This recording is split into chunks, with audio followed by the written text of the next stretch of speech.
Assalamualaikum warahmatullahi wabarakatuh.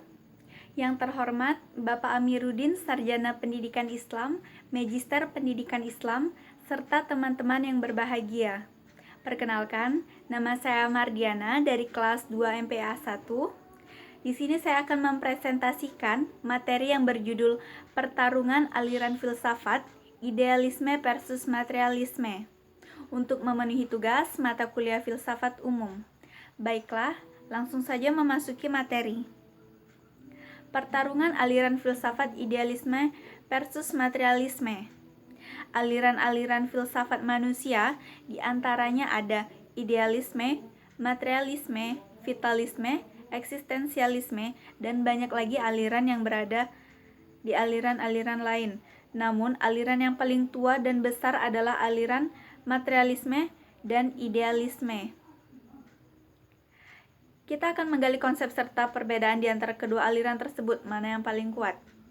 Berikut merupakan penjelasan dari aliran materialisme dan idealisme.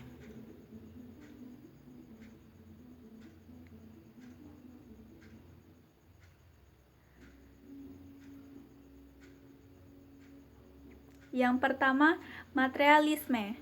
Materialisme merupakan paham filsafat yang meyakini bahwa esensi kenyataan termasuk esensi manusia bersifat material atau fisik. Ciri utama dari kenyataan fisik atau material adalah bahwa ia menempati ruang dan waktu, memiliki keluasan atau res extensa, dan bersifat objektif. Karena menempati ruang dan waktu serta bersifat objektif, maka ia bisa diukur, dikuantifikasi atau dihitung, serta diobservasi. Alam spiritual atau jiwa tidak menempati ruang, tidak bisa disebut esensi kenyataan, dan oleh karena itu ditolak keberadaannya, menurut Abidin pada tahun 2011. Kalau ada peristiwa atau gejala yang masih belum diketahui atau belum bisa dipecahkan oleh manusia, maka hal itu bukan berarti ada kekuatan yang bersifat spiritual di belakang peristiwa tersebut, melainkan karena pengetahuan dan akal kita saja yang belum dapat memahaminya. Bagi aliran materialisme, semua penjelasan yang harus didasarkan pada data-data yang bersifat inderawi. Jenis lain dari materialisme adalah naturalisme. Disebut naturalisme karena istilah materi diganti dengan istilah alam atau natur atau organisme. Materialisme atau naturalisme percaya bahwa setiap gejala, setiap gerak bisa dijelaskan menurut hukum kausitas, hukum sebab akibat, atau hukum stimulus respon. Gejala yang kita amati tidak bergerak dengan sendirinya, melainkan karena adanya sebab-sebab eksternal yang mendahului atau menggerakkannya. Karena sangat percaya pada hukum kuasitas, maka kaum materialis pada umumnya sangat deterministik. Mereka tidak mengetahui adanya kebebasan atau independensi manusia. Seorang materialis sangat yakin bahwa tidak ada gerak atau perilaku yang ditimbulkan oleh dirinya sendiri. Gerak selalu bersifat mekanis, digerakkan oleh kekuatan-kekuatan di luar dirinya atau eksternal. Ilmu-ilmu seperti fisika, biologi, kimia, kedokteran adalah suatu bentuk dari materialisme atau naturalisme. Jika berasumsi bahwa esensi alam semesta atau tidak termasuk manusia, dan objek kajian ilmu-ilmu alam sepenuhnya bersifat material, sehingga bisa dijelaskan secara kausal dan mekanis.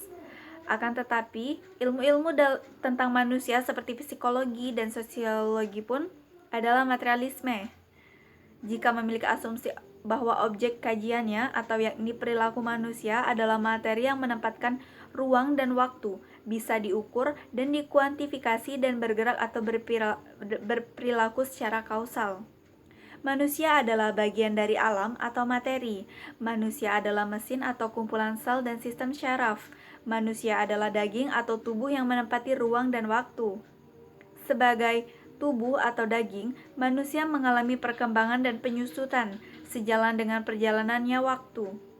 Akibat selanjutnya adalah bahwa manusia merupakan makhluk yang deterministik, tidak memiliki kebebasan. Perilaku manusia tidak lain adalah akibat dari suatu sebab eksternal. Perilaku manusia tidak berasal dari dirinya sendiri atau self-determined. Manusia berperilaku karena ada suatu sebab yang mendahulinya atau stimulus yang menuntut untuk diberikan respons atau reaksi.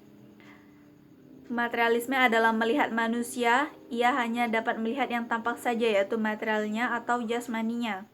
Materialisme tidak memperdulikan hal-hal lain selain material, seperti kecerdasan jiwa dan lain-lain. Ia beranggapan bahwa materiallah yang mempengaruhi kecerdasan jiwa dan lain-lain.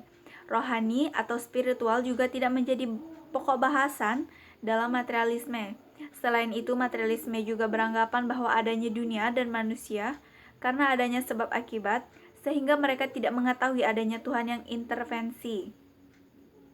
Selanjutnya, idealisme. Kebalikan dari materialisme, menurut aliran ini, kenyataan sejatinya adalah bersifat spiritual, atau oleh sebab itu, aliran ini sering disebut juga spiritualisme.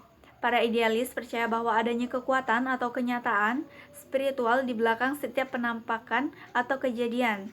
Esensi dari kenyataan spiritual ini adalah berpikir atau res cogitans.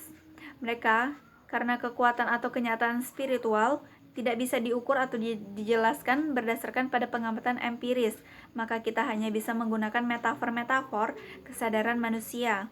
Bersifat rasional, berkehendak, berpesaraan, kreatif, dan lain-lain.